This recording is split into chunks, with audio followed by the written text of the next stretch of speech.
la gestión pasada salía en los medios de comunicación donde un señor de la tercera edad cuidaba de su hijo que padecía de alguna enfermedad mental.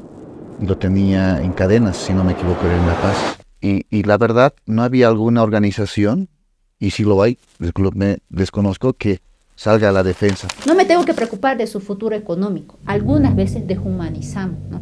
No todos, no todas, pero para mí es importante garantizar un enfoque integral. Yo creo que es importante entender que el Estado tiene que asumir una responsabilidad y no invisibilizar a la población con discapacidad.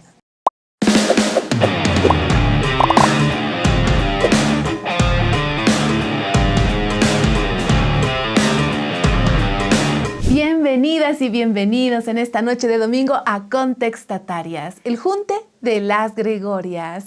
Y hoy día vamos a comenzar un capítulo más, siempre felices de compartir este espacio. Este ya es nuestro 7º programa, hemos ido avanzando con mucha emoción, hemos tocado muchos temas, algunos más conmovedores, otros nos dan risa, nos conmueven, nos movilizan, nos enojamos. Muchas emociones nos atraviesan en este podcast. Hoy día vamos a tocar el tema de las y los que necesitan cuidado, pensando un poco en estas poblaciones que tienen más vulnerabilidad, personas con discapacidad, autismo, tercera edad, personas con enfermedades crónicas que necesitan ser acompañadas por personas que los cuiden, ¿no? Estas tareas de cuidado a cargo de quienes están. Hoy tengo a gente muy linda aquí acompañándome, gente que ya es de la casa, gente que nos está acompañando por primera vez.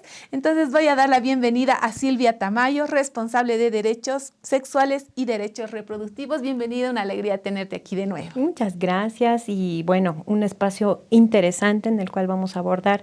Creo que un tema que además la población es necesario que la tome en cuenta, ¿no? Porque a veces está invisibilizada esta población. Exactamente, ¿no? Venimos ahí en la anterior igual y hoy día también estos temas que estamos queriendo dar luz a estos temas. Quiero dar la bienvenida también a Berta Quispe, responsable de Recursos Humanos y Adquisiciones. Bienvenida y una alegría tenerte por primera vez aquí. Sí, muchas gracias por la invitación. Es muy necesario que estos temas se sepan, ¿no? Casi no se escucha en muchos lugares.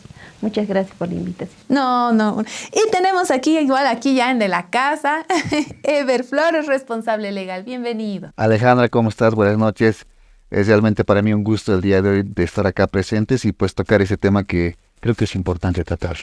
Y bueno, la anterior semana la hemos tenido de invitada y esta semana repetimos porque ha sido una alegría tenerla. Es muy simpática, muy cordial. Una alegría tenerte de nuevo aquí con nosotros, Isabel Olivera, coordinadora nacional de la colectiva Kunumis Feministas. Bienvenida. Gracias, agradecidísima de que me tomen en cuenta nuevamente. Para mí es grato estar en esta casa que me ha acogido tanto y que es la casa también de las mujeres y de los hombres del Alto. Eso, sí, esto es el junte de las Gregorias y también de los Gregorios, como le llamamos. Entonces, bueno, un poco para ampliar este tema, hemos salido a las calles para preguntar y también a acercarnos a personas que tengan a su cuidado a personas en situación de vulnerabilidad. Entonces, vamos a escuchar un poco sus opiniones. Vamos a escucharlas.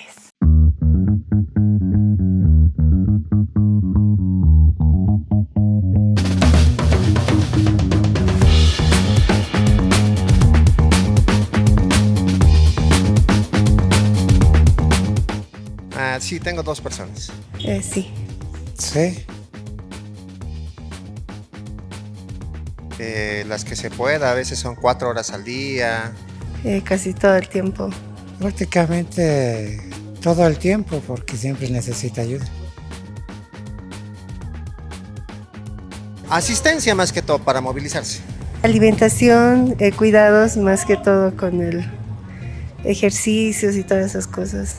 Tenemos que estar inmóviles, tenemos que estar siempre dependiendo de alguien. Es muy complicado y a veces estar solo es complicado. Tenemos riesgo de caernos o de hacernos más daño, digamos, al querer. Necesitamos siempre alguien que nos esté atendiendo, pero hay pocos que tienen, todos tienen familiares que trabajan, entonces no podemos tampoco molestar. Entonces aprendemos a manejarnos solos. En sí, al moverse, ¿no? Acompañarla a todo lado. Porque alimentos igual se le da todo. No, generalmente solo viene la fisioterapeuta para ayudarle. No asiste. No. Sí, sí. La verdad no, hasta ahora no, es muy difícil. Sí. Sí, sí. Tenemos que organizarnos, no hay otra forma. Poco, porque más me dedico todo el tiempo a él y en su cuidado y traerlo aquí al hospital todo el tiempo, entonces. Sí. Muy movilizador lo que nos comentan. Realmente eso, ¿no? Invisibilizado, no se conoce, no se menciona. Parece que está intrínseco si alguien tiene en su familia alguien que tenga a su cuidado con una persona con alguna discapacidad, adulto mayor, es una tarea que se da por hecho, ¿no? Ni siquiera se asume. ¿Y quién las asumen? Las mujeres, ¿no? Como venimos viendo en los otros programas, en los otros podcasts. Es una labor que las tareas de cuidado están ligadas a la mujer, ¿no? Y esta no es una excepción.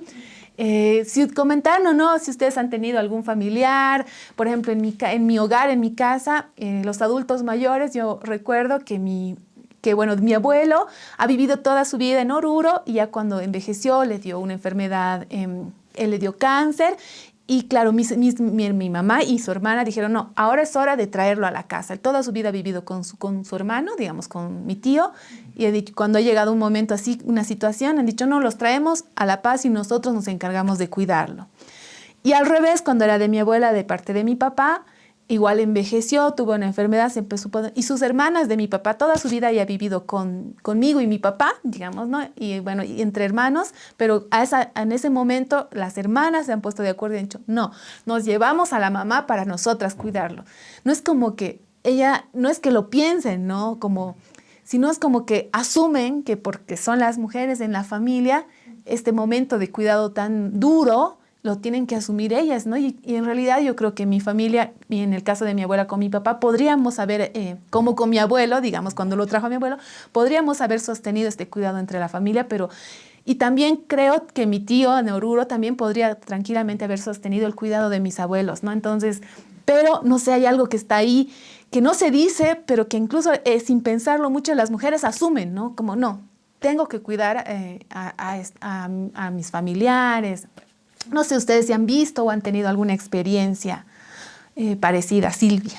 Sí, creo que es importante primero recalcar que las tareas del cuidado son tareas que deberíamos de compartir, ¿no? Como tú bien lo decías, ese cuestionamiento recién lo tomas, pero a veces está invisibilizado, es parte de un discurso, lamentablemente, que tenemos que cambiar en nuestras propias lógicas, realmente cuando hablamos de familia o cuando hablamos de personas a las que vamos a tener en nuestra familia, el cuidado implica que todos compartamos eso, ¿no? En mi caso, bueno, como psicóloga, en mis prácticas, yo pude acompañar a niños que estaban en pérdida de visión.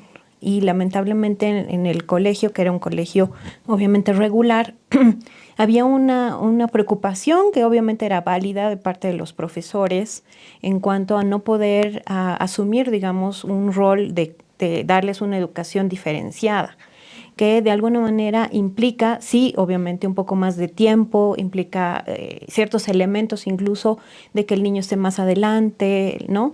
Pero esos elementos ellos mismos lo veían como una imposibilidad en realidad, ¿no? Porque decían, yo tengo que manejar un curso de 35 estudiantes y hay 1 o 2 que están con esta situación, entonces, ¿cómo puedo hacer para equilibrar, ¿no? Y lamentablemente eso tenemos que abordarlo porque desde la educación se debería de dar la posibilidad a que todos los niños, niñas, niñes estén en acceso a la educación y que no sean tampoco, ¿no?, relegados o lamentablemente por la imposibilidad de recursos económicos, muchos papás lamentablemente los sacan del colegio porque no tienen para poder ponerlos en institutos especializados. Entonces creo que ese es un elemento que tenemos que abordar porque no solamente se recarga esto en temas de la familia, sino también de la propia sociedad, ¿no?, que cómo los ve a los niños que están, por ejemplo, en este proceso por un tema de enfermedad o puede ser desde nacimiento, ¿no? Entonces creo que esos son los puntos que lamentablemente los invisibilizamos y pensamos que las personas con discapacidad son de segunda categoría, porque lamentablemente no tienen la garantía de todos sus derechos y el acceso, por ejemplo, a educación o a un cuidado adecuado. Exactamente, ¿no? Esta diferenciación, ¿no? Como que se establece además, ¿no? Y la sociedad lo asume así, ¿no? Sí. Es tan diferenciados. Yo tengo 2 personas adultas a mi cuidado, pero tampoco es a mi cuidado nomás, sino que también mis hermanos se hacen responsables. Claro que están conmigo porque yo vivo cerca de ellos, ¿no? Mi mamá, que es de la tercera edad, que tiene diabetes.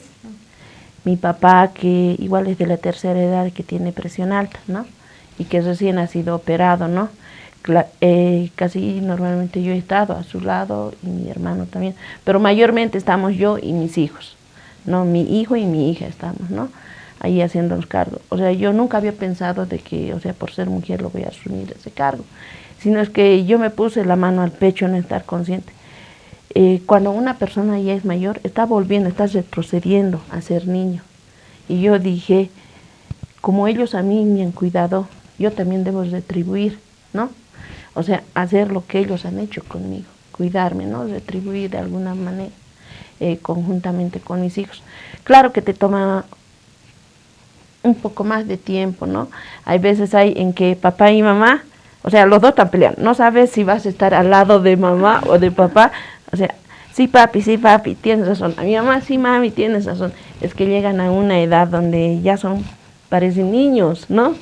Y de cualquier cosita ya están discutiendo o no llegan a consenso o todo eso. Y también el momento de mi mamá, o sea, no puede estar encerrada en un lugar, tiene que estar tejiendo algo que es como una terapia. De mi papá tiene que estar en la costura, también como una terapia. Aquí también ha entrado la corresponsabilidad de mi papá. Mi papá antes era machista, ni siquiera cocinaba ni lavaba. Cuando se jubiló, allí ya más tampoco nos mostraba mucho cariño a nosotros, ¿no? No hemos conocido el cariño, digamos, de papá bien cariñoso como mamá, ¿no? Porque casi no estaba mucho presente, más se dedicaba a trabajar. Pero cuando él ya se jubiló, él ha aprendido a cocinar, a limpiar, o sea, en casa, tanto mi mamá hace como mi papá. Ahí recién, o sea, he entendido qué es la corresponsabilidad, ¿no? Antes, ahorita viendo, eran machistas, o sea, mi mamá nomás hacía las cosas y mi papá nada. No nos preparan, yo digo, no nos preparan para ver envejecer a los papás y cómo se maneja este cuidado, ¿no? También del adulto mayor. Y más edad avanzan, empiezan a tener más dolencias.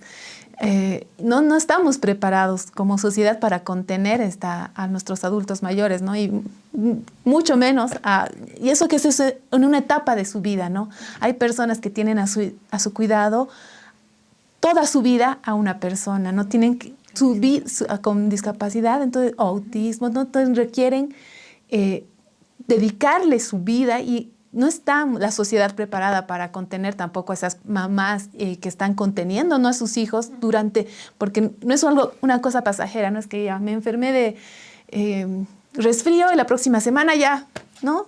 No es una condición que ellos tienen que aprender a atravesar su vida y cuál es el espacio que tienen ellas, ¿no? Que es una gran otra de las deudas de las que hemos hablado también en el anterior programa. Querido. Sí, Alejandra, creo que hay que sentar las bases de esta conversación. Al hablar de población vulnerable, principalmente dentro del ámbito normativo y sin ser específicamente nada técnico, hay que identificar a quiénes nos referimos cuando hablamos de población vulnerable. Niños, personas de la tercera edad, personas con discapacidad y personas que no tienen la condición para poder sustentarse. Entonces ahora estamos tocando personas adultas y personas con discapacidad. Porque quieras o no, y lo que decía Berta, por ejemplo, muchas veces estas personas, persona adulto, persona con discapacidad, muchas veces se convierte en una carga para los hijos, ¿no? En este caso de las personas de la tercera edad. Así lo ven. Por eso justamente hay centros pues donde muchas veces los hijos van a dejar a sus papás ahí para el cuidado.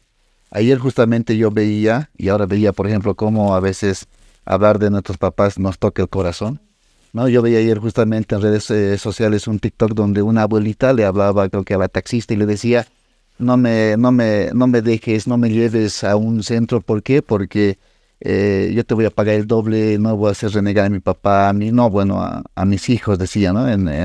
Ahí en el video.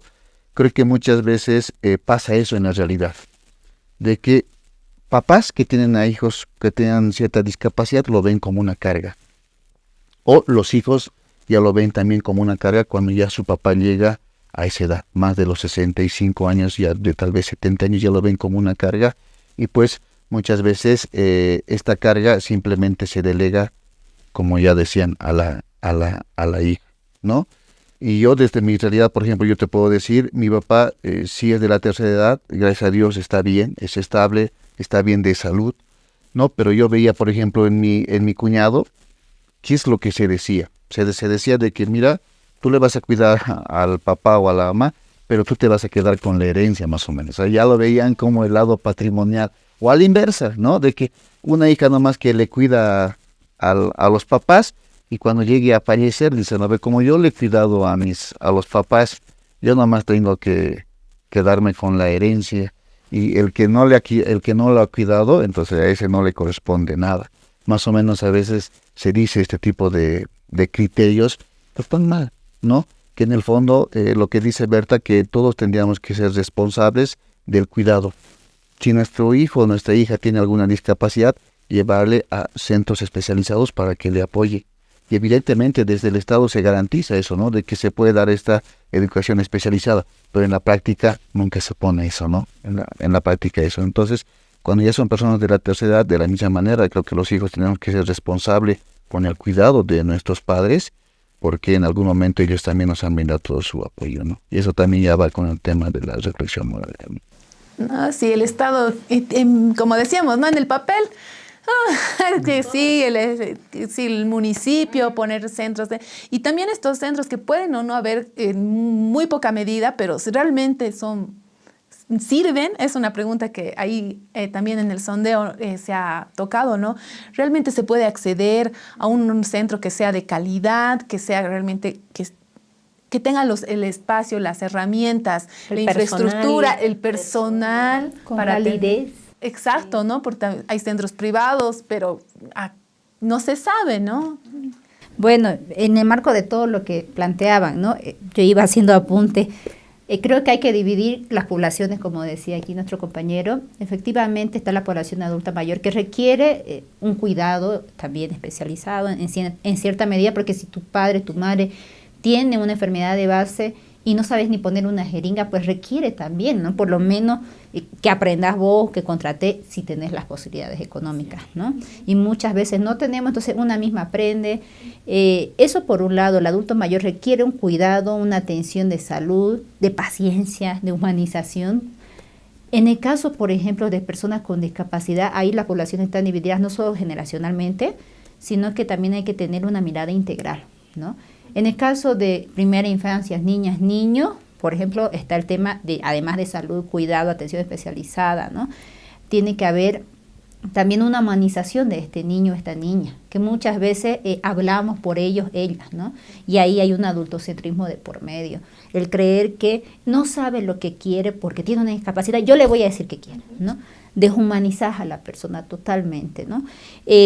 Por ejemplo, en el caso de los adolescentes, que ya llega una etapa, ya sea para personas con discapacidad que estoy enfocándome, que además de que las deshumanizas, no tomas en cuenta sus opiniones, olvidar que están entrando a un proceso que es la adolescencia efectivamente y que tiene que ver con una marcada sexualidad, porque la sexualidad es parte de nuestra identidad, ¿no?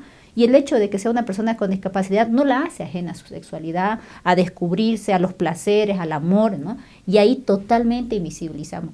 No le hablamos de condones, no le hablamos de métodos anticonceptivos, no le hablamos del amor siquiera, porque asumimos que va a vivir conmigo para siempre o yo la voy a proteger, lo voy a proteger y no requiere esa información, ¿no? Cuando ya son adultos, hay un tema de garantizar su independencia económica.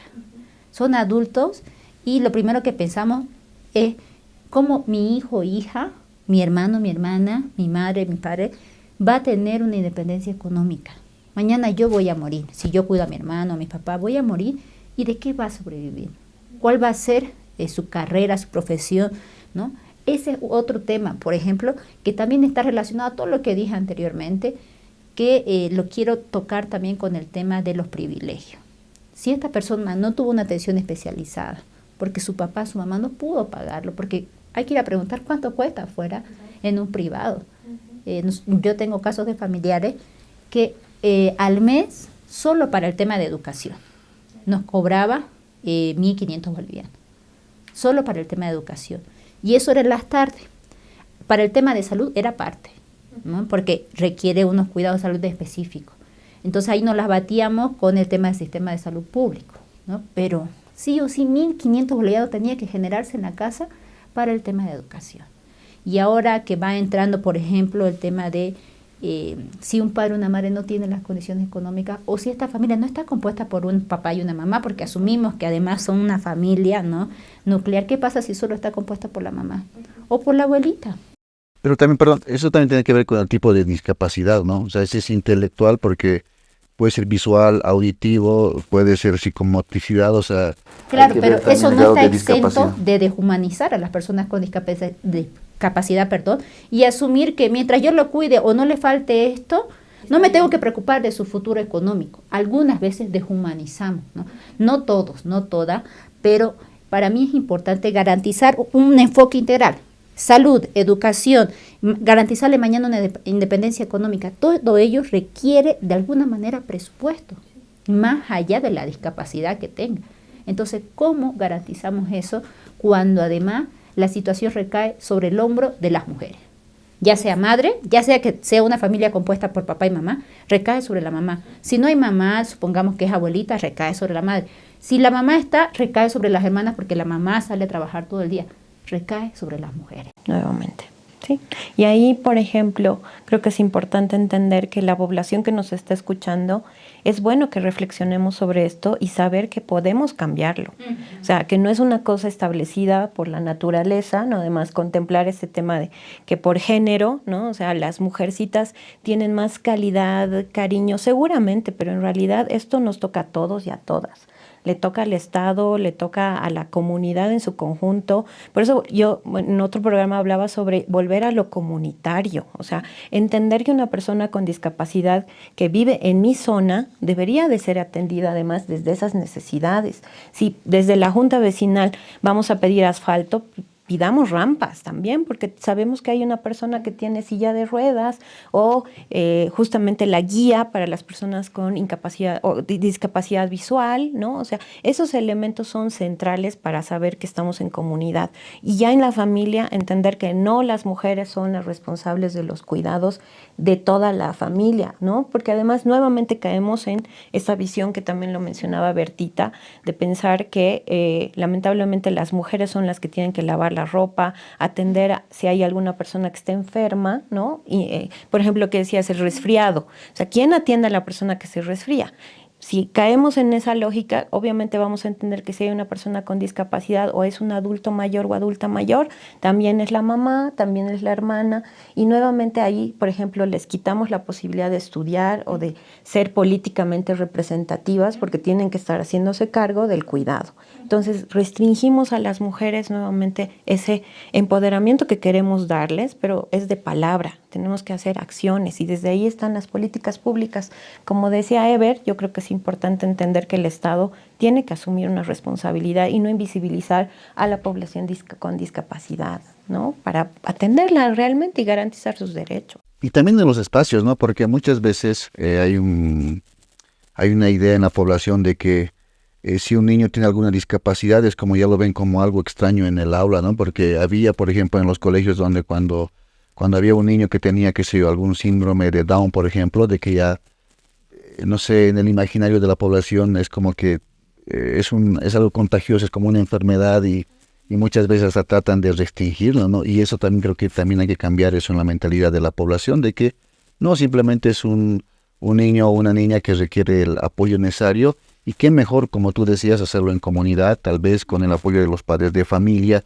Y si, por ejemplo, dentro de un centro educativo se tiene o se cuenta con estudiantes con ciertas características, tal vez contratar a una profesional o un profesional que le pueda apoyar, no solamente a ese niño, sino a los que necesitan dentro de ese espacio. Creo que es igual, hay que cambiar, ¿no? Y al entorno, ¿no? Porque el entorno es el que es el primero en no entender, ¿no? Y más en las infancias, ¿no? Si desde las infancias les empiezas a comunicar esta relación que se va generando y esto también comunitario de está bien, esto se maneja así, digamos, hay un niño con autismo, tiene que regularse, entonces usted está ahí, él va a salir.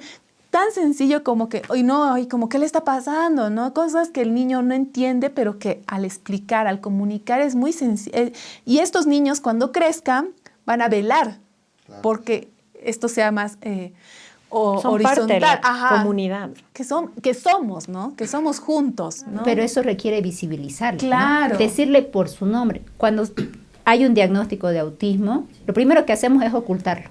Que no sepa la gente que tiene autismo. ¿Y por qué? Por vergüenza, porque me lo van a tratar mal si saben. Por el que dirán. Entonces, lo que hacemos, por el que dirán. Entonces, lo que hacemos es que además esté en un entorno que no lo comprende porque no sabemos la situación, ¿no? Entonces, y hay otro tema. Hay familias que efectivamente visibilizan. Sí, mi hijo, mi hija, mi hermano, mi hermana tiene autismo. Entonces, requiere ciertos cuidados, atenciones que no lo hacen menos humano, ¿no? Pero también requiere de la otra parte, que la otra parte entienda, ¿no? Que comprenda, pero ahí es un tejido comunitario. Visibilizarlo primero y que todas y todos no lo veamos como algo diferente, efectivamente.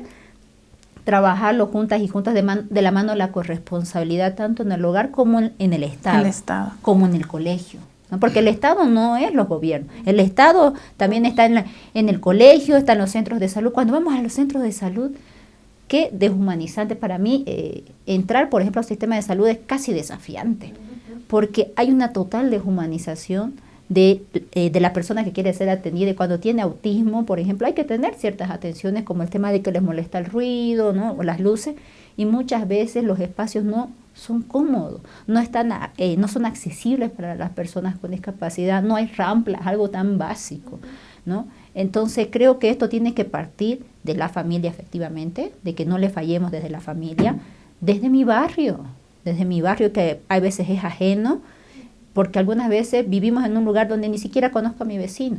Conocer a mi vecina, una vez nos tocó a nosotros que nuestra vecina tenía una situación similar con la de nosotros y compartimos experiencias. Ah, mira, esto le va a funcionar.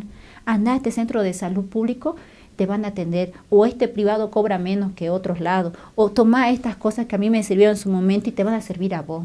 Compartir experiencia también nos pueden aportar en esta situación. Y algo antes de que se me escape, que lo tenía anotado respecto a los adultos mayores, y haciendo este análisis desde el feminismo y desde un poco de las colectivas, era el tema de por qué todo recae sobre la mujer, ¿no?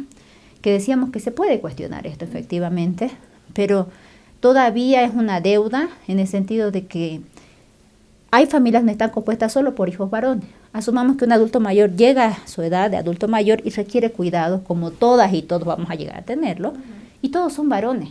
Y eso nos ha pasado en las familias también. Todos son varones, ¿y quién cuida? Primero, no pueden contratar a alguien, entonces entre hermanos, ¿cómo nos dividimos? No, velo vos al papá, ¿quién le va a cambiar? Ah, y tenemos asco, porque esa es la palabra, tenemos asco y vergüenza, porque el cuidado no es solo amor, requiere el amor en limpiarlo, el amor, y cuando nos referimos a limpiar, no nos referimos a lavarle la cabecita, a limpiarle todo. Tenemos nuestras necesidades básicas y hay que limpiarle, porque el adulto mayor llega a un momento que no puede valerse por sí mismo. Y ahí, por ejemplo, por eso recae sobre las mujeres.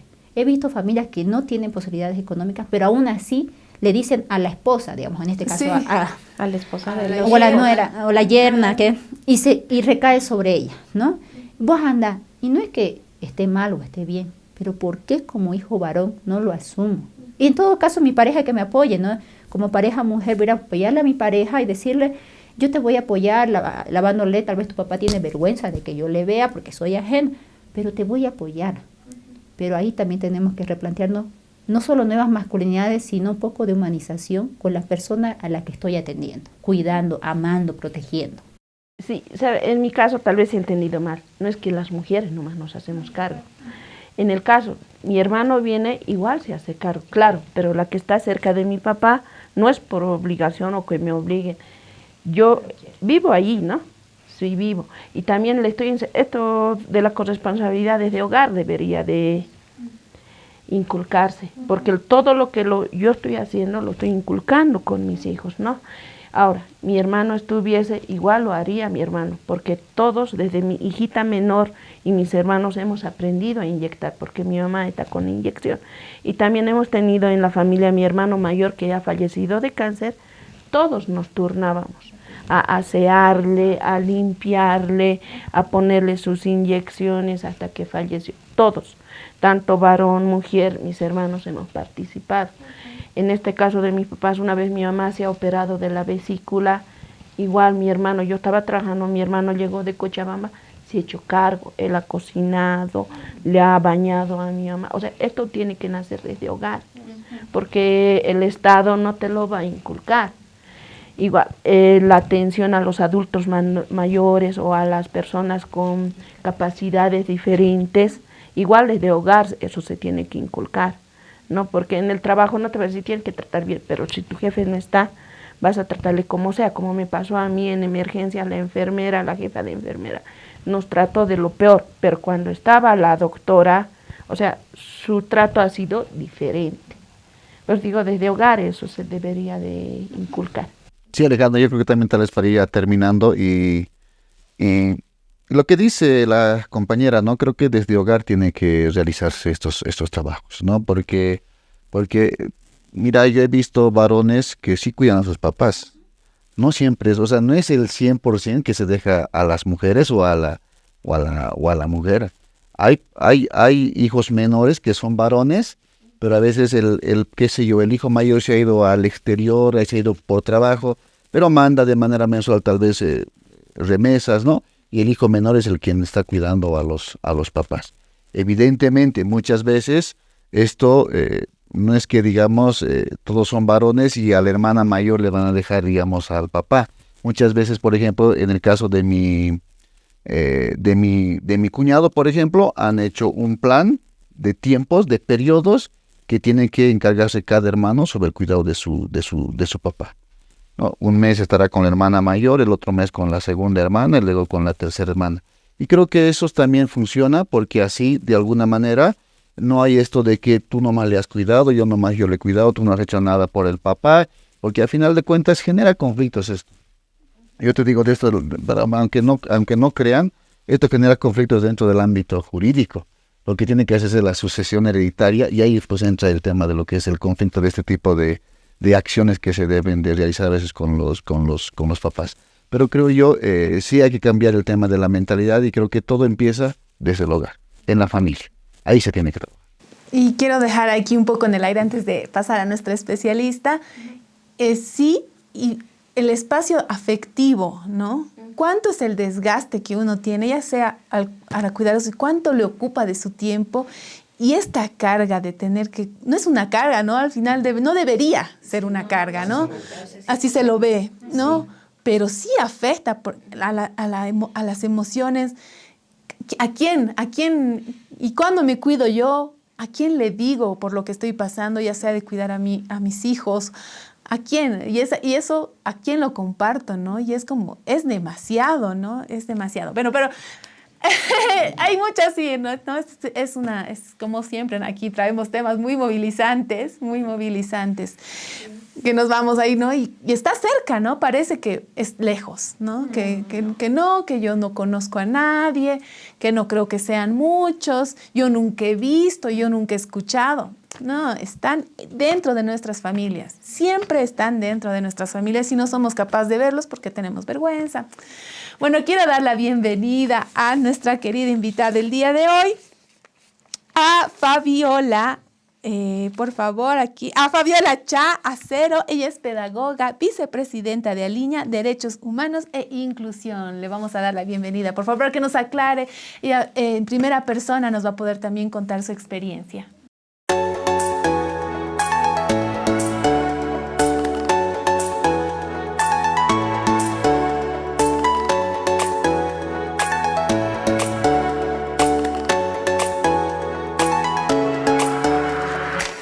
Querida Fabiola, un gusto tenerte aquí y un poco que nos clarifiques, porque también nosotros tal vez no tenemos conceptos tan claros que son importantes, ¿no? Y que tal vez deberíamos conocerlos y tenerlos más claros. Te escuchamos. Muchísimas gracias, Alejandra. Agradecer a Gregoria Plaza. Es un privilegio estar en este junte. Como madre de familia de un joven con síndrome de Down, que ya tiene 20 años, que voy a poder compartir un trocito de mi experiencia, pero también como especialista en el tema, ya más de 30 años que me he involucrado en el tema.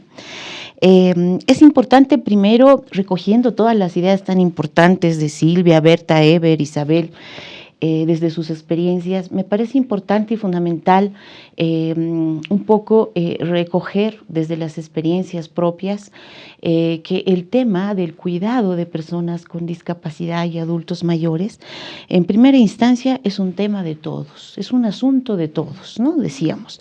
Y si es un asunto de todos, involucra a titulares de responsabilidad, que es donde más se ha hecho énfasis en el tema del cuidado en la familia, el núcleo, evidentemente, de la inclusión, ¿no?, de adultos mayores y personas con discapacidad, es la familia, se decía acá. Y si es la familia, el primer punto de partida es la primera noticia. ¿Cómo enfrenta la familia esta primera noticia de que tiene un papá, una mamá que requiere un cuidado específico en la casa y que requiere realmente atención especializada? ¿Cómo es esta primera noticia en el caso de una mamá, de un papá que se entera que su hijo tiene una discapacidad? Pero además diferenciemos una discapacidad grave o muy grave que efectivamente va a requerir estos cuidados que se mencionan acá, ¿no? Entonces he hecho hincapié en esto. Y quisiera cruzar con el concepto. El concepto de discapacidad a veces se malentiende. El sufijo dis no significa sin capacidad. El sufijo dis significa otra cosa. ¿Qué es la discapacidad? Es el ser humano, primero la persona, que tiene una deficiencia, sea esta física, biológica, sea intelectual, auditiva, visual, etcétera, que sumada a las barreras que te pone el entorno, te impiden tu participación plena. En el caso de personas con discapacidad grave y muy grave, las barreras a las que se enfrentan son justamente la primera, la discriminación en la familia. No se los acepta, se los considera no funcionales. Una carga, ese ya es un enfoque de la prescindencia. Se prescinde de ellos, no sirven, entre comillas. Entonces, en este ámbito familiar hay que dar justamente ese salto de este enfoque de la prescindencia o este enfoque centrado solo en lo médico a un enfoque de derechos y a un enfoque social. Y este enfoque social te va a marcar lo que tú decías, que si es un asunto de todos, entonces es un asunto de la comunidad también. Es un asunto de titulares, de responsabilidad, la familia, los centros de educación especial, que muchas veces son los que atienden a niños y jóvenes en situación de discapacidad. Es un asunto de las unidades educativas, cuando esta discapacidad no es tan grave, ¿no?, y muy grave, porque eso también es importante diferenciar. Las personas que con discapacidad moderada o leve pueden asistir a centros, a unidades educativas con los apoyos que se requieren de los centros de educación especial, ¿no? Entonces se requiere un enfoque de, más que todo, de desarrollo inclusivo basado en la comunidad, porque es un asunto de todos. Y aquí se ha hablado de algo muy importante. Si hablamos de titulares de responsabilidad, ¿dónde están los titulares de obligación? ¿No? Entonces, el Estado, ¿cómo interviene el Estado en sus diferentes niveles? A nivel nacional, a nivel departamental, a nivel municipal. Cada uno tiene sus diversas responsabilidades. En Bolivia tenemos normas que están abocadas al cuidado de personas adultas mayores, no diré al cuidado, sino más bien a dar, por ejemplo, en el caso de adultos mayores, existe la norma del seguro universal. La pregunta es, ¿esto llega a los adultos mayores en su totalidad? Exacto. ¿Qué barreras enfrentamos en los sistemas de salud? Barreras comunicacionales, personas sordas, barreras arquitectónicas se han mencionado acá, pero las fundamentales barreras actitudinales. que no se quiere atender. Y cuando hablamos de área rural, se profundiza mucho más esta realidad, ¿no? Entonces, estamos hablando de una realidad multidimensional. Estamos hablando de una problemática multidimensional que nos plantea que de alguna manera las intervenciones deben de ser integrales, como mencionaba, comunitarias, pero por sobre todo deberían ser acciones que parten de una política pública. No existen en Bolivia políticas públicas orientadas específicamente al cuidado de personas con discapacidad grave, muy grave, o adultos mayores en situación también grave que requieren este tipo de especialidades. Sí existen normativas que se abocan a la atención. En el caso de personas con discapacidad, por ejemplo, pueden acceder al SUS, ¿no? Al Seguro Universal. Sin embargo, este SUS no responde a sus necesidades, ¿no? Entonces volvemos a caer en que hace falta políticas, pero que aterricen en prácticas inclusivas, con planes, programas y presupuestos. Porque si no hay din-din, no hay platita, no podemos llegar, ¿verdad? Entonces eso es algo importante. Lo otro que me gustaría resaltar es que aquí también se ha hablado, muy poquito, pero sí se ha hablado, lo ha mencionado la compañera, hemos hablado de titulares de obligación. En titulares de obligación me he olvidado de las organizaciones de la sociedad civil, que no se ha hablado acá, pero que es bien importante. Existen fundaciones, asociaciones, existen muchas organizaciones privadas y no privadas también, que se abocan a la atención de personas con discapacidad, ¿no? Y su rol creo que ha apoyado muchísimo al rol que debería de cumplir el Estado. Y creo que gracias a ellas, muchas personas con discapacidad grave, muy grave, y también adultos mayores han sido atendidos, ¿no? Cuando hablamos, otro elemento importante para el contexto, para aportar, acá no hemos mencionado, Alejandra, compañeros, compañeras, a las personas con discapacidad grave y muy grave y a los adultos mayores que están en centros de acogida. Hemos hablado del rol de la familia, que es importantísimo. Lamentablemente, muchas familias no quieren asumir ese rol. Es un porcentaje bastante alto en Bolivia, donde podemos mencionar que están en situación de abandono. El informe defensorial sobre el estado de situación de niñas jóvenes en centros de acogida con discapacidad grave y muy grave ha mostrado datos asustadores de casos de violaciones, de maltrato físico, psicológico, sexual, y muchos de ellos, ustedes han debido escuchar, han pasado hasta en medios de comunicación, pero se han quedado allí, ¿no? ¿Quién aboga por ellos? Por estos adultos mayores y personas con discapacidad que están en situación de abandono, que mueren, pasan toda su vida en centros de acogida, ¿no? Entonces, me parece fundamental que las políticas públicas estén abocadas también a atender a estas personas en situación de abandono, ¿no? Y les decía que algo que hemos hablado poquito es, hemos hablado de titulares de responsabilidad, titulares de obligación, titulares de derecho. Acá el común denominador se ha mencionado, son invisibilizados. Y si son invisibilizados, no tienen voz. No tienen voz, ¿no? Entonces, ¿dónde está el valor de su palabra, de su vivencia, ¿no? Y aquí me parece fundamental empezar a desarrollar, deconstruir este enfoque machista, asistencial, de la presidencia y empezar a trabajar un enfoque de derechos y un enfoque inclusivo basado en la comunidad, ¿no? Entonces acá lo primero me parece importantísimo y voy a hablar un poco es de las culturas inclusivas. En Bolivia, lamentablemente, las construcciones socioculturales, Alejandra, compañeros, están basados todavía en esto de que la persona con discapacidad no es productiva, no sirve, no. Entonces, tenemos que deconstruir esto. Son parte de la comunidad. Y si son parte de, pues, tienen derechos. Y en un estudio que se ha hecho el año pasado del estado de situación de las personas con discapacidad grave y muy grave, elaborado por la Pastoral Social Cáritas Coroico y el programa Mundo Inclusivo, se ha podido escuchar la voz, ¿no?, de las personas con discapacidad. Y si me permites, quisiera leer algunos trechos, ¿no? Porque me parece fundamental escuchar la voz, ¿no? De muchos de ellos nos dicen, no contamos con acceso a la medicación, por ejemplo.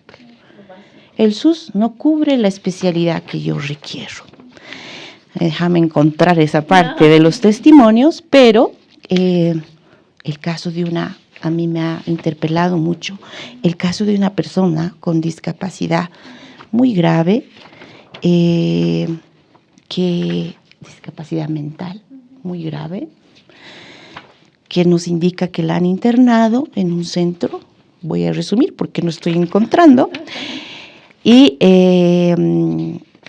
ha amanecido en un ropero, encerrado. Maltrato, no hay dignidad, ¿no?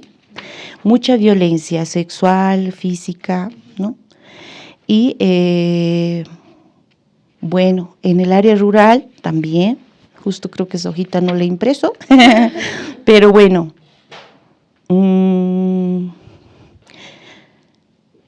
bueno, hay acá un caso de una persona con discapacidad mental que dice, cuando tenemos muchos problemas y nos da nuestra crisis, nos atascamos en esos momentos y muchas veces no se entiende nuestra discapacidad, nos tienen miedo.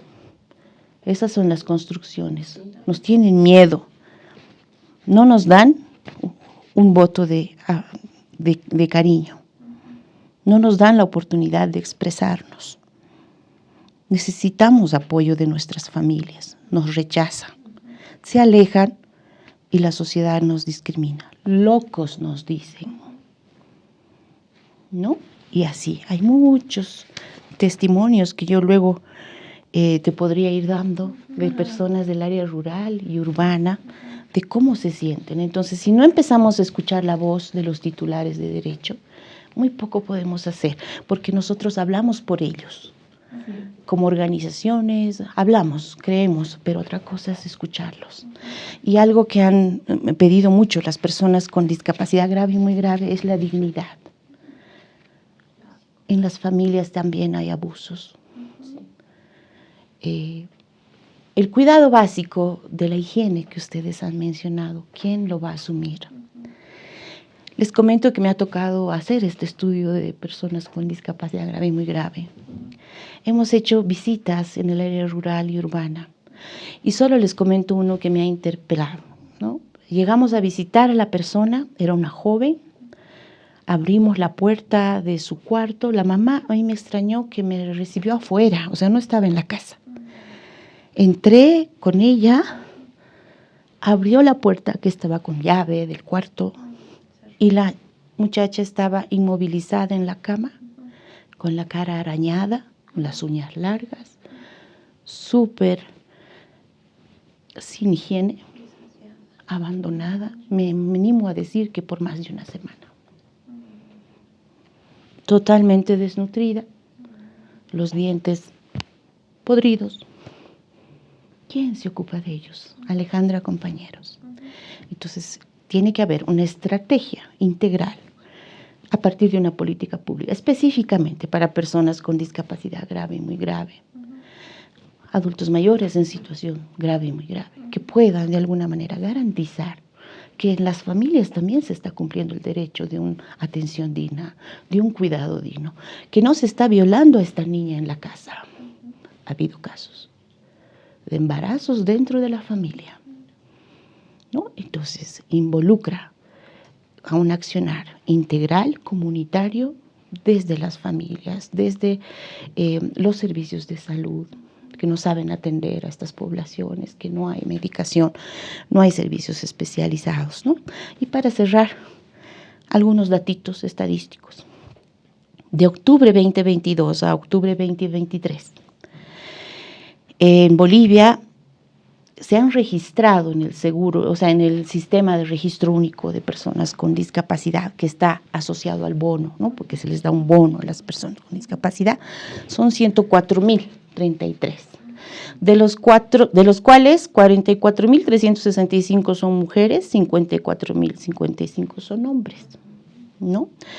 Si tomamos en cuenta la proyección de la OMS que dice que el 15% de las poblaciones tienen discapacidad, en Bolivia hay más de 1.600.000 y tantos personas con discapacidad. Y adultos mayores es 1,5 millones aproximadamente, ¿no? Ahora, de este porcentaje, ¿cuántos están siendo atendidos pertinentemente? En base a los testimonios que hemos escuchado acá y que yo les comento. Para cerrar, mi testimonio personal.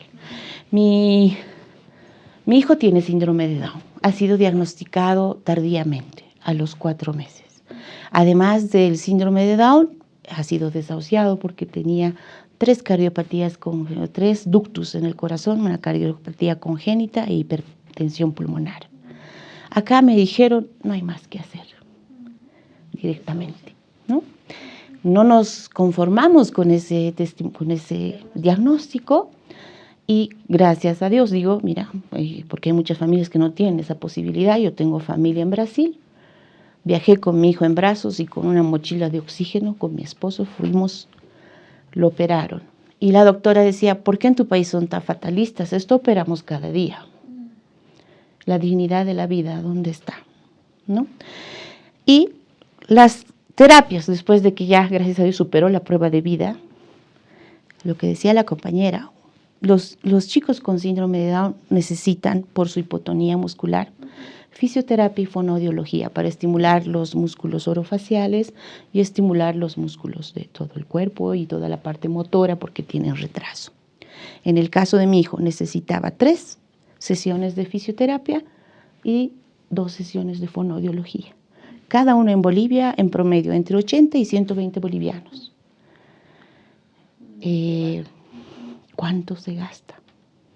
¿No? Por más que yo y mi esposo trabajamos en la época, realmente hemos tenido que apretar los cinturones para poder vivir. Ahora, ponte a pensar en familias que no trabajan en el mercado informal, no acceden a esto, ¿no es verdad?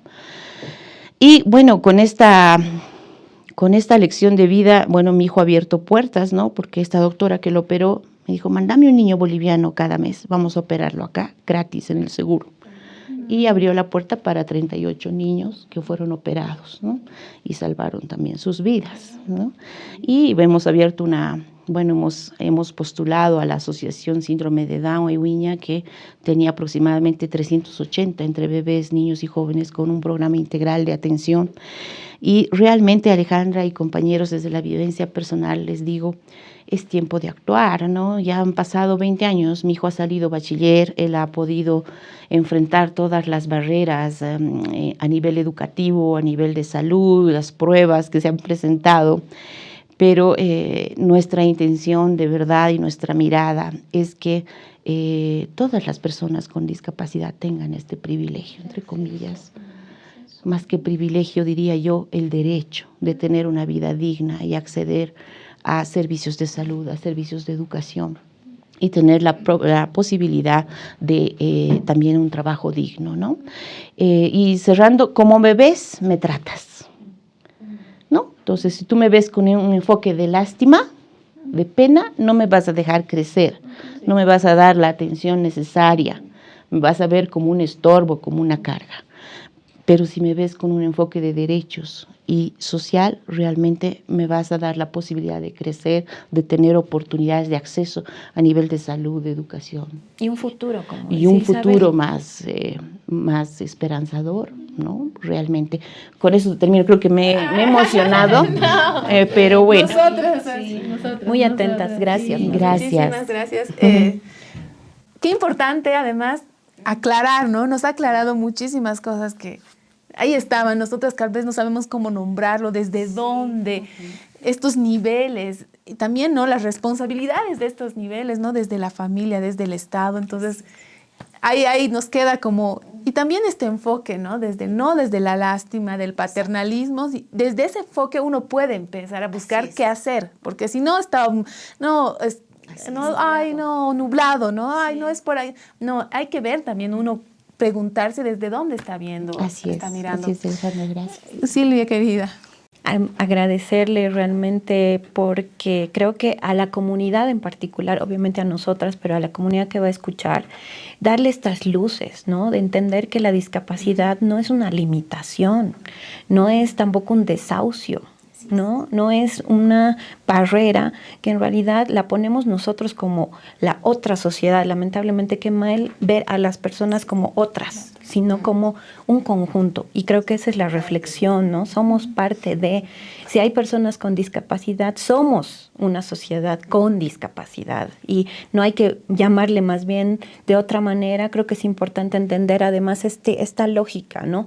De no ser una sociedad utilitaria, porque nuevamente ahí caemos con el tema de género, o sea, como a la esposa del, ¿no? del hijo, a él le vamos a dar porque es utilitaria en este momento, pero a la persona con discapacidad no, porque no sirve, no vale. Y eso es lo que hay que cambiar, hay que tratar de trabajar de manera colectiva, comunitaria, para entender que socialmente y como sociedad y al Estado es realmente exigirle que tiene que asumir roles. O sea, la cantidad de población que tenemos entre adulta mayor y personas con discapacidad es casi el 20% de la población. Entonces, entender que eso no es que hay que ponerle bajo la alfombra, como lamentablemente además nos enseñan, y eso también hay que reflexionar en la comunidad. Las personas con discapacidad no hay que esconderlas, más bien hay que visibilizarlas y hay que hacer que sus derechos se cumplan, ¿no? Y más bien apoyar, pero en realidad escuchar sus voces.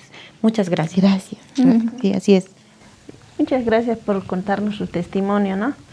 Efectivamente, esto tiene que hacerse saber, ¿no? Que una persona con discapacidad no es una enfermedad. Es como cualquier persona, como nosotros.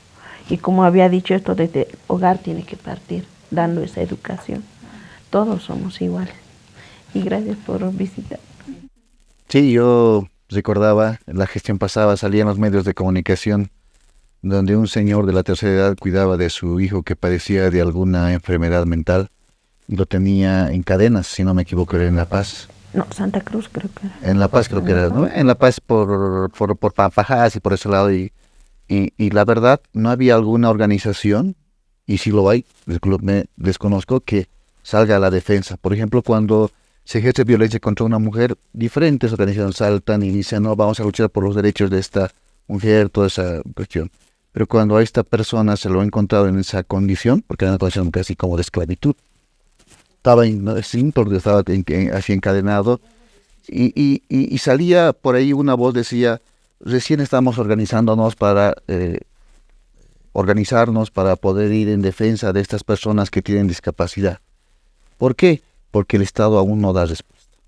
Y justamente esta persona adulta contaba con el seguro. El SUS sí le llegaba a cubrir, pero simplemente hasta cierto nivel en cuanto a su medicación. Y el padre decía, ya no puedo yo ir a comprar esos medicamentos porque realmente son costosos. Y eso es una realidad. Creo que ahí el Estado tiene que analizar esto, realmente responder y poder dar la protección a esta población que sí lo necesita, ¿no? Porque también, sí o sí, el tema económico es preponderante, lo que decía. Sí, porque es preponderante, porque si una familia no cuenta con los recursos para poder cubrir las necesidades de esta persona, ¿quién se va a responsabilizar? Entonces creo que eso también hay que analizarlo, y creo que hay que agradecer a Fabiola. Gracias. Muchas gracias. Un gusto. Bueno, agradecida con Fabiola y todo el equipo de Gregoria Pasa que nos ha acompañado. Bueno, quisiera rescatar muchos puntos, pero el tiempo es breve. Solo decir de que hay esperanza. Yo soy una mujer muy negativa, pero todavía considero de que hay esperanza en este mundo lúgubre y deshumanizado. Hay esperanza cuando veo compañeras que se organizan. Cuando veo, por ejemplo, en mi familia, en mi barrio, estas experiencias, ¿no? Vos tenés una niña, un niño con autismo, esto te puedo sugerir, anda a este lugar, allá podés tener más información, aquí es más baratito, vas a obtener estos materiales así. Entonces, para mí hay esperanza, a pesar de todo lo que pasa, hay esperanza. Y algo que dijo nuestro compañero, cuando hay situaciones, por ejemplo, de violencia con las poblaciones en situación de vulnerabilidad o con discapacidad, yo creo que sí hay organizaciones que salen a hablar y a decir, nos estamos organizando, no es que estamos invisibilizados, la sociedad ha hecho creer eso. Tuvimos el caso de una compañera que tuvo un caso de embarazo por violación y era una persona con discapacidad grave, no podía moverse de la cama y la había violado el papá, ¿no? Pero además la habían violado otros familiares más. Entonces ahí, claro, salimos, no solo porque somos mujeres y hay una relación de género, sino también porque se lo debemos, es una persona, ¿no? Entonces, cerrando esta historia, quiero decir de que hay maneras de organizarnos, hay esperanza a pesar de todo esto. Fabiola es testimonio de cómo se lucha todos los días, de cómo buscamos mejores condiciones de vida para las personas con discapacidad, para las personas que habitan, ¿no?, el día a día. Entonces, yo creo que la esperanza está en ver al otro y a la otra como persona. Y que cuando veamos una persona adulta mayor con discapacidad, la veamos como humana y no la veamos como diferente o como que no es productiva, sino que aporta a esta sociedad y en el marco de eso la trataré con respeto, con amor y en la medida de lo posible con humanidad. Eso nos ha traído Fabiola, esa ilusión, ese querer hacer. Ella es el ejemplo de que es de todos los días, ¿no? No es que, bueno, hoy me entusiasmo y mañana, no, es una tarea que tenemos que hacerlo constantemente y eso es, eso que estábamos un poco afligidas, nos estamos empezando a dar fuerza. En ese sentido queremos compartir, como sabemos, el Juntas Hacemos Historia. Vamos a escuchar sobre ella.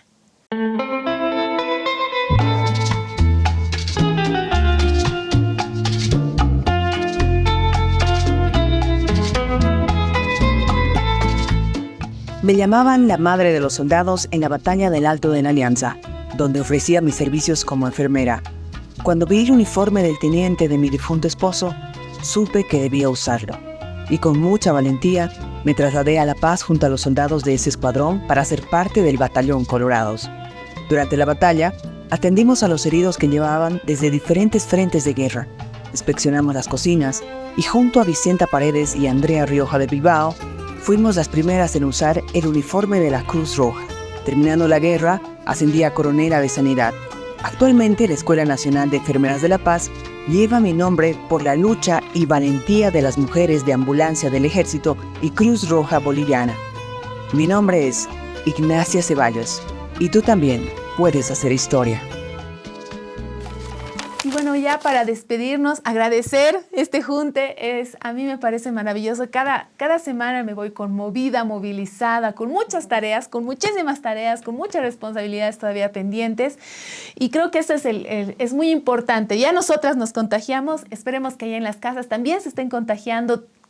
Sigan con dudas, preguntas, coméntenos si han vivido una situación, si conocen, si esto, ¿no? De empezar a armar tejidos, te escriban, ¿no? Nosotros ese rato vamos a responder con la información que a veces no está a la mano, ¿no? Y esta es también para eso, para entregar información que esté así a la mano para todos ustedes.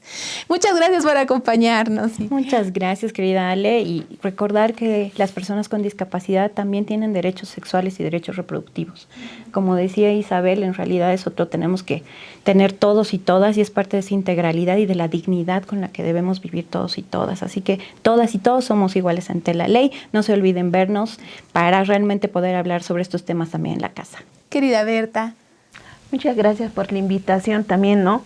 Concientizarles a todos de que un adulto mayor, nuestros papás o nuestros abuelos, han dado todo por nosotros y también nosotros debemos de retribuirles, ¿no? Seamos más conscientes, jóvenes y señoritas, ¿no? Gracias. Alejandra, muchas gracias. Creo que quedo con la tarea de poder averiguar el nombre de todas las instituciones que trabajan con poblaciones vulnerables, ¿no? Es un trabajo y lo vamos a colgar ahí en la página de las Gregorias, ¿no? Bueno, eso ya es empezar a tomar acciones. Exacto. Bueno, agradecida nuevamente por estar en este espacio. Creo que es momento de darnos tareas, como decíamos, de visibilizar y de nombrar lo que tiene nombre, ¿no? De no esconder debajo de la alfombra a las personas con discapacidad y de humanizarla. Entonces, hay tarea para la casa de cada una de nosotras y de nosotros y recordarles que la corresponsabilidad es una tarea de todos y todas, incluida el Estado, claro, el municipio, los gobiernos departamentales, y creo que pueden contar siempre con las diferentes colectivas. Con Gregoria Pasa, déjenos sus opiniones, que vamos a estar atentas a ellas. Querida Fabi. Bueno, muchas gracias por la invitación, Alejandra. Ha sido una alegría poder escucharles y no sentirme sola en esta lucha, porque a veces nos sentimos solas, las mamás de personas con discapacidad en la lucha, ¿no? Sentir el brazo de Gregorias para poder promover la inclusión plena de personas con discapacidad. Y me voy solamente con 2 mensajitos. El primero, recordarle al Estado que el Comité sobre los Derechos de las Personas con Discapacidad ha dado recomendaciones al Estado boliviano para que se ponga las pilas y cumpla las normas referidas a personas con discapacidad, ¿no? Y lo segundo, la voz de las personas con discapacidad, la voz de mi hijo, que nos dice nada sobre nosotros sin nosotros. Entonces no nos olvidemos, a veces hablamos por ellos, pero escuchémoslos más. Por eso me encanta que le invitan a la Feli, ¿no? Que venga acá. Y bueno, muchas gracias, le mando un beso grande a mi hijo que me está viendo. Eso, que ese espacio se siga. Ya saben, estamos todos los domingos a las 8 de la noche. Vamos a seguir trayendo así temas muy movilizadores. Comenten ahí en las cajitas del comentario si tienen dudas, consultas, ya va a haber información. Cualquier sensación también es muy importante, ¿no? Empezar esto humano también, que nos están, nosotros movilizando muchísimo. Ahí comenten, ¿no? Que ahí vamos a empezar a tejer. Bueno, yo soy Ale. Yo soy Silvia. Yo soy Berta. Yo soy Ever. Yo soy Isa. Yo soy Fabi. Y esto ha sido Contextatarias, el junte de las Gregorias. Nos veamos el siguiente domingo, 8 de la noche. Comenten, compartan.